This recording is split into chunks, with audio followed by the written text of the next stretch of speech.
Mughal umpire کی نوی episode میں خوش آمدید۔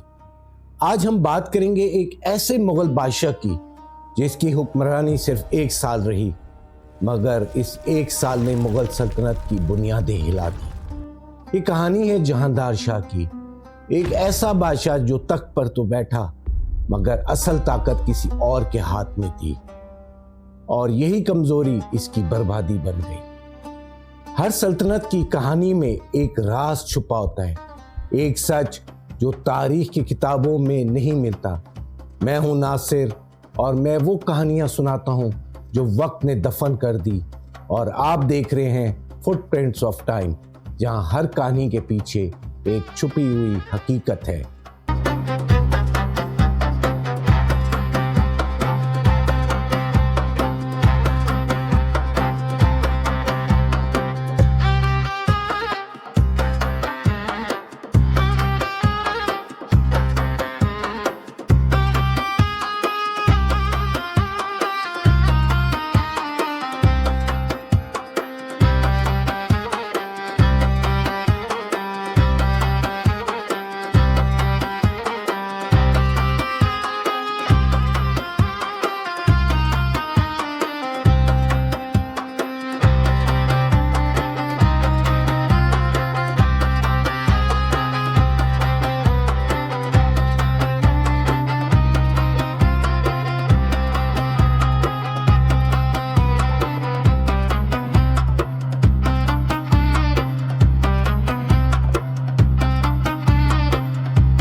دس مئی 1661 دکن کی سرزمین، اس وقت مغل سلطنت پر حکمرانی تھی اورنگزیب عالمگیر کی، ایک ایسا بادشاہ جس کے دور میں سلطنت اپنے عروج پر تھی، اور اسی شان و شوکت کے درمیان پیدا ہوا ایک شہزادہ مرزا معز الدین بیگ محمد خان۔ یہ شہزادہ کوئی عام نہیں تھا، یہ تھا شہنشاہ اورنگزیب عالمگیر کا پوتا، اور شہزادہ بہادر شاہ اول جو اس وقت محمد معظم تھے ان کا بیٹا، جبکہ اس کی والدہ نظام بائی حیدرآباد دکن کے ایک معزز خاندان سے تعلق رکھتی تھی، اور جو فتح یار جنگ کی بیٹی تھی۔ پیدائش پر جشن ہوا، دربار جگمگا اٹھا، کیونکہ یہ صرف ایک بچہ نہیں تھا، یہ مغل تخت کا مستقبل تھا۔ وقت گزرا اور نوجوانی میں معز الدین نے دکن کی جنگوں میں حصہ لیا، بغاوتیں کچلی، اور 1706 میں انہوں نے ڈیرہ غازی خان کے باغی میرانی سردار کو شکست دے کر اطاعت پر مجبور کیا۔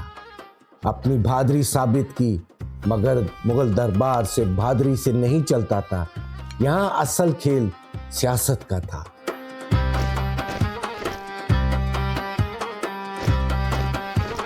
سترہ سو 7 میں جب اورنگزیب عالمگیر کا انتقال ہوا تو اس کے بعد محمد معظم نے تخت سنبھالا اور بنے شہنشاہ بہادر شاہ اول، اور اسی وقت معز الدین کو دیا گیا ایک نیا نام، جہاندار شاہ۔ یہ خطاب کیوں دیا گیا؟ کیونکہ مغل روایت کے مطابق نئے بادشاہ اپنے بیٹوں کو شاہی القابات دیتے تھے تاکہ انہیں تخت کا ممکنہ وارث ظاہر کیا جا سکے اور دربار میں ان کی حیثیت مضبوط ہو، مگر حقیقت اس سے بالکل مختلف تھی۔ جہاندار شاہ ہمیشہ دربار کے قریب رہا، مگر اقتدار کے مرکز میں کبھی بھی نہ پہنچ سکا۔ کیوں؟ کیونکہ مغل دربار میں صرف شہزادہ ہونا کافی نہیں تھا، شہزادے کے پاس فوج ہونی چاہیے، خزانہ ہونا چاہیے، اور سب سے بڑھ کر طاقتور حامی، اور جہاندار شاہ کے پاس ان میں سے کچھ بھی نہیں تھا۔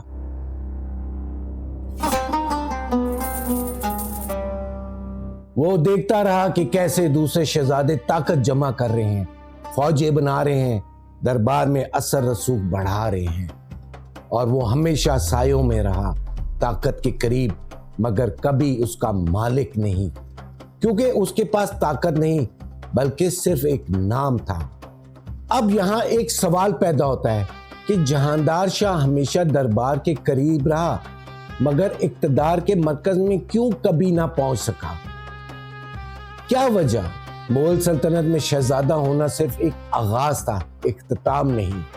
اصل طاقت 3 چیزوں سے بنتی تھی: فوج، خزانہ اور درباری اتحاد، اور جہاندار شاہ کے پاس یہ تینوں نہیں تھے۔ مگر سوال یہ ہے کہ آخر کیوں؟ جبکہ وہ بھی اسی شاہی خون سے تھا، تو پھر دوسرے شہزادے کیسے طاقتور بن گئے؟ اس کی وجہ چھپی ہوئی ہے مغل سلطنت کے نظام میں۔ اورنگزیب کے دور میں ہر شہزادے کو ایک صوبہ دیا جاتا تھا، جہاں وہ گورنر بن کر اپنی فوج بناتا، اپنا خزانہ جمع کرتا اور اپنے وفادار امراء تیار کرتا۔ مثلا اعظم الشان وہ بنگال کا گورنر تھا، مغل سلطنت کا سب سے امیر صوبہ، وہاں اسے ملا بے پناہ خزانہ، اپنی فوج اور درجنوں وفادار امراء، اور یہی چیز اسے طاقتور بنا رہی تھی۔ مگر جہاندار شاہ زیادہ تر دربار میں رہا، کیونکہ اس کے والد بہادر شاہ اول بہت عمر رسیدہ تھے۔ جب وہ بادشاہ بنے اور ان کے تمام بیٹے تخت کے قریب رہنا چاہتے تھے، تاکہ جیسے ہی بادشاہ کا انتقال ہو تو وہ فوراً اقتدار کی جنگ میں شامل ہو سکے۔ مگر اس فیصلے کی ایک قیمت تھی: جہاندار شاہ دربار کے قریب تو رہا، مگر طاقت سے دور ہو گیا۔ نہ اس کے پاس اپنی فوج بنی، نہ خزانہ جمع ہوا، اور نہ ہی اپنے وفادار امراء تیار ہو سکے۔ وہ بس دیکھتا رہا کہ کیسے اس کے بھائی اپنے اپنے صوبوں میں طاقت کے قلعے بنا رہے ہیں، اور وہ دربار میں صرف ایک نام بن کر رہ گیا۔ یہی وجہ تھی کہ جب جنگ تخت شروع ہوئی تو اس کے پاس لڑنے کے لیے کچھ بھی نہیں تھا سوائے کسی اور کے سہارے کے، اور یہی سہارا بنا ذوالفقار خان۔ جی ہاں، ذوالفقار خان کا ذکر آگے آئے گا، اور یہی کمزوری اس کی سب سے بڑی مجبوری بن گئی۔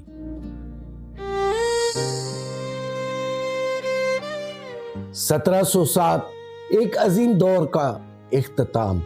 جب اورنگزیب عالمگیر دنیا سے رخصت ہوا تو صرف ایک بادشاہ نہیں مرا، بلکہ ایک مضبوط نظام بھی ٹوٹ گیا۔ اس وقت شہزادہ معز الدین کی عمر تقریباً 46 برس تھی۔ وہ کوئی ناتجربہ کار شہزادہ نہیں تھا، بلکہ ایسا شخص جو دکن کی جنگوں میں حصہ لے چکا تھا، بغاوتیں دبا چکا تھا، اور مغل سلطنت کے مختلف علاقوں میں انتظامی ذمہ داریاں نبھا چکا تھا۔ مگر پھر بھی وہ طاقت کے کھیل میں پیچھے تھا۔ اورنگزیب کی وفات کے بعد اس کے بیٹوں میں جنگ ہوئی، اور بالآخر معز الدین کے والد شہزادہ محمد معظم کامیاب ہوئے اور تخت پر بیٹھے بطور بہادر شاہ اول، اور مرزا معز الدین بیگ کو ٹھٹا اور ملتان کا گورنر مقرر کیا گیا۔ یہی وہ لمحہ تھا جب پہلی بار معز الدین کے دل میں ایک نئی آگ جلی، بادشاہ بننے کی خواہش، کیونکہ اس نے اپنی آنکھوں سے دیکھا تھا کہ مغل سلطنت میں تخت وراثت سے نہیں، طاقت سے ملتا ہے، اور اگر باپ بادشاہ بن سکتا ہے تو بیٹا کیوں نہیں؟ مگر حقیقت سخت تھی۔ دربار میں اس کے بھائی، خاص طور پر اعظم الشان، بنگال جیسے امیر صوبے کا گورنر تھا۔ اس کے پاس خزانہ تھا، فوج تھی اور مضبوط سیاسی تعلقات، اور معز الدین وہ صرف ایک شہزادہ تھا جس کے پاس نہ وسائل تھے نہ مضبوط حمایتی۔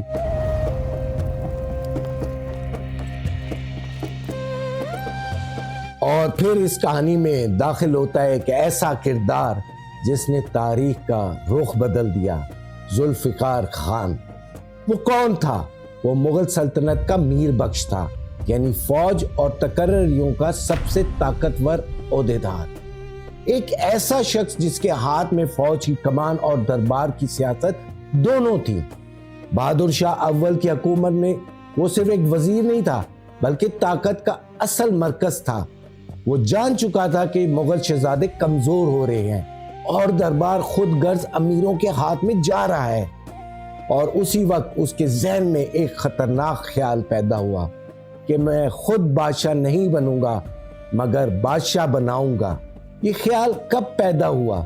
جب اس نے دیکھا کہ اصل طاقت تخت پر بیٹھنے والے کے پاس نہیں بلکہ اس کے پیچھے کھڑے لوگوں کے پاس ہے، اور اس نے فیصلہ کر لیا کہ وہ خود سامنے نہیں آئے گا بلکہ کسی کمزور شہزادے کو تخت پر بٹھا کر پوری سلطنت پر حکومت کرے گا، اور اس کے لیے سب سے بہترین انتخاب تھا جہاندار شاہ، ایک ایسا شہزادہ جو تخت کا حقدار تو تھا مگر طاقت سے خالی، اور یہی کمزوری اس کی سب سے بڑی طاقت بننے والی تھی۔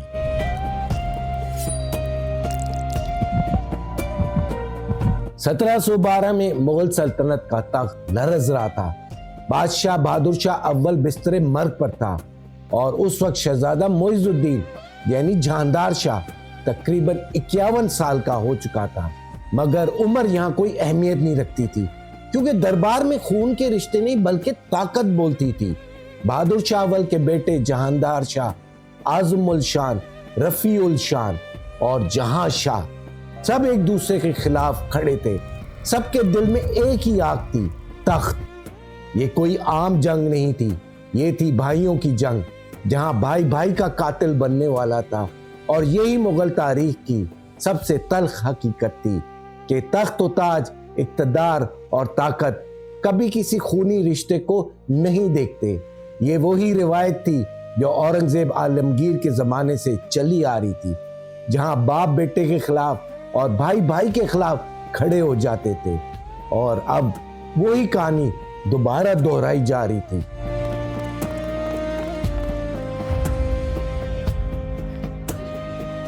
جہاندار شاہ سب سے کمزور، سب سے پیچھے، مگر اس کے ساتھ تھا ایک خطرناک دماغ، ذوالفقار خان۔ یہ صرف ایک وزیر نہیں تھا، یہ ایک کھلاڑی تھا جو تخت کے کھیل کو اندر سے کھیل رہا تھا۔ اس نے حالات کو دیکھا، 4 شہزادے، سب طاقت کے بھوکے اور ہر ایک دوسرے کو ختم کرنے کے لیے تیار، اور اسی لمحے اس نے اپنا کھیل شروع کیا۔ اس نے جہاندار شاہ کے پاس جا کر کہا کہ تم اکیلے نہیں جیت سکتے، مگر اگر ہم سب ایک دوسرے کا ساتھ لا دیں تو سلطنت ہماری ہو سکتی ہے۔ اور پھر اس نے ایک جھوٹ بولا، ایک ایسا جھوٹ جس نے تاریخ بدل دی۔ اس نے جہاندار شاہ، رفیع الشان اور جہاں شاہ کو اکٹھا کیا اور وعدہ کیا کہ جیت کے بعد سلطنت آپس میں تقسیم کی جائے گی، مگر حقیقت یہ صرف ایک جال تھا، ایک ایسا جال جس میں سب پھنسنے والے تھے۔ جنگ شروع ہوئی، تلواریں ٹکرائی، گھوڑے دوڑے اور میدان خون سے بھر گیا۔ سب سے پہلے اعظم الشان مارا گیا۔ ایک بڑا خطرہ ختم ہو گیا، مگر اصل کھیل ابھی باقی تھا۔ ذوالفقار خان نے جہاندار شاہ کے کان میں سرگوشی کی کہ اب باقیوں کی باری ہے، اور پھر وہی ہوا جو ہمیشہ اقتدار کے کھیل میں ہوتا ہے۔ جہاندار شاہ نے اپنے ہی بھائیوں کے خلاف تلوار اٹھا لی۔ رفیع الشان مارا گیا، جہاں شاہ ختم کر دیا گیا، اور ایک ایک کر کے سب راستے صاف ہوتے گئے، اور آخر میں میدان میں صرف ایک نام باقی بچا، جہاندار شاہ۔ وہ جیت گیا تھا، مگر یہ جیت اس کی اپنی نہیں تھی، یہ جیت تھی ذوالفقار خان کے دماغ کی، کیونکہ اس نے صرف ایک بادشاہ نہیں بنایا تھا، اس نے ایک کٹ پتلی بنائی تھی۔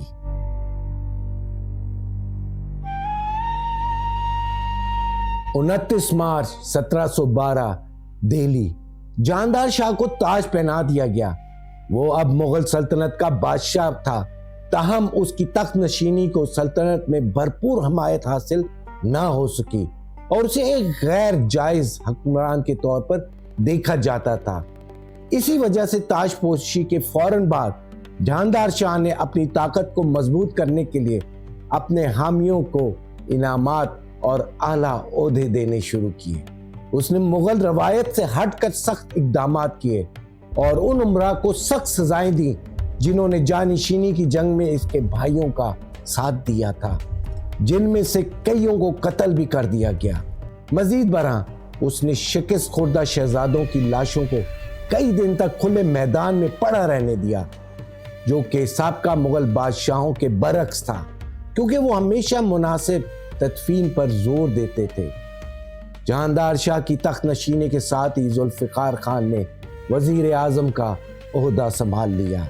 جہاندار شاہ کی اس پر مکمل انحصار اور اس کے اقتدار تک پہنچنے کے حالات کی وجہ سے اصل طاقت بادشاہ کے بجائے خود ذوالفقار خان کے ہاتھ میں آ گئی تھی۔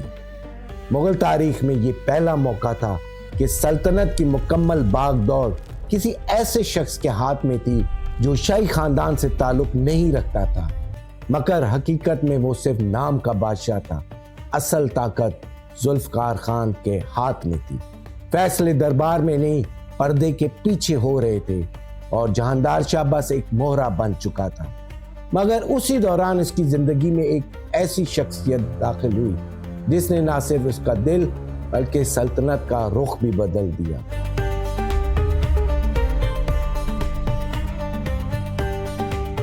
لال کنور وہ کون تھی؟ لال کنور ایک رقاصہ تھی، ایک عام خاندان سے تعلق رکھنے والی جو دربار کی محفلوں میں گانا اور رقص کرتی تھی۔ کہتے ہیں کہ جہاندار شاہ پہلی بار اسے ایک محفل میں ملا جہاں اس کی آواز، اس کا انداز اور اس کی بے باکی بادشاہ کے دل پر نقش ہو گئی، اور پھر یہ محض پسندیدگی نہیں رہی، یہ ایک جنون بن گیا۔ جہاندار شاہ اس کے عشق میں ڈوب گیا، یہاں تک کہ جب وہ بادشاہ بنا تو اس نے لال کنور کو صرف اپنی محبوبہ نہیں رکھا بلکہ اسے دیا ایک شاہی لقب، امتیاز محل، اور یوں ایک رقاصہ مغل سلطنت کی سب سے طاقتور عورت بن گئی۔ لال کنور کا کردار کیا تھا؟ وہ صرف محل تک محدود نہیں رہی بلکہ دربار کے فیصلوں پر اثر انداز ہونے لگی۔ اس کے رشتہ دار اہم عہدوں پر تعینات کیے گئے، اہلیت نہیں تعلق اہم بن گیا، اور یہی لمحہ تھا جب سلطنت کی بنیادیں ہلنے لگی۔ ادھر خزانہ تیزی سے خالی ہو رہا تھا۔ کیونکہ جنگوں نے پہلے ہی سے خزانے کو کمزور کر دیا تھا، اور اب اس پر عیش و عشرت کا بوجھ بھی آ گیا۔ روزانہ محفلیں، قیمتی تحفے، سونے چاندی کی بارش۔ جہاندار شاہ اپنی محبوبہ کو خوش کرنے کے لیے خزانے کے دروازے کھول چکا تھا، اور لال کنور وہ اس طاقت کو بھرپور طریقے سے استعمال کر رہی تھی۔ کہتے ہیں کبھی کبھی وہ عام لوگوں کو بھی دربار میں بلا لیتی اور انہیں انعامات دیتی، صرف اپنے شوق کے لیے، اور یوں مغل دربار جو کبھی سنجیدگی اور شان کی علامت تھا اب ایک تماشا بن چکا تھا۔ دعوتیں، رقص، شراب اور کہکے، اور دوسری طرف فوج کو تنخواہیں نہیں مل رہی تھی، صوبے بغاوت کے قریب تھے اور دشمن مضبوط ہو رہے تھے۔ ذوالفقار خان اب بھی سلطنت کو سنبھالنے کی کوشش کر رہا تھا، راجپوتوں، سکھوں اور مرہٹوں سے امن قائم کرنے کی، مگر اندر سے سب کچھ ٹوٹ رہا تھا، کیونکہ جب بادشاہ اقتدار چھوڑ کر خواہشات کا غلام بن جائے تو سلطنت زیادہ دیر قائم نہیں رہتی، اور یہی ہو رہا تھا۔ مگر سب سے خطرناک چیز ابھی آنی باقی تھی، بغاوت۔ ہر عروج ایک زوال لے کر آتا ہے، اور جہاندار شاہ کا زوال اب شروع ہو چکا تھا۔ بنگال سے ایک نیا دعویدار اٹھا، فرخ-سیار۔ وہ کون تھا؟ وہ مغل خاندان ہی کا شہزادہ تھا، ایک ایسا وارث جس کی رگوں میں بھی وہی شاہی خون بہہ رہا تھا۔ وہ تھا اعظم الشان کا بیٹا، اور اعظم الشان وہی بھائی تھا جسے تخت کی جنگ میں جہاندار شاہ نے مروا دیا تھا۔ یعنی یہ صرف ایک سیاسی لڑائی نہیں تھی، یہ تھا بیٹے کا بدلہ، باپ کے خون کا حساب۔ فرخ-سیار کے دل میں صرف ایک ہی آگ جل رہی تھی، انتقام۔ وہ جانتا تھا کہ اس کے باپ کو دھوکے سے مارا گیا ہے، اور اب وہی دھوکہ وہ واپس دینے والا تھا۔ مگر وہ اکیلا نہیں تھا، اس کے ساتھ تھے دو خطرناک نام، سید برادران، حسین علی خان اور عبداللہ خان۔ یہ دونوں صرف سپاہی نہیں تھے بلکہ یہ طاقت کے اصل کھلاڑی تھے۔ انہوں نے فرخ-سیار کو سہارا دیا، فوج دی، حکمت عملی دی، اور ایک بغاوت کو ایک طوفان بنا دیا۔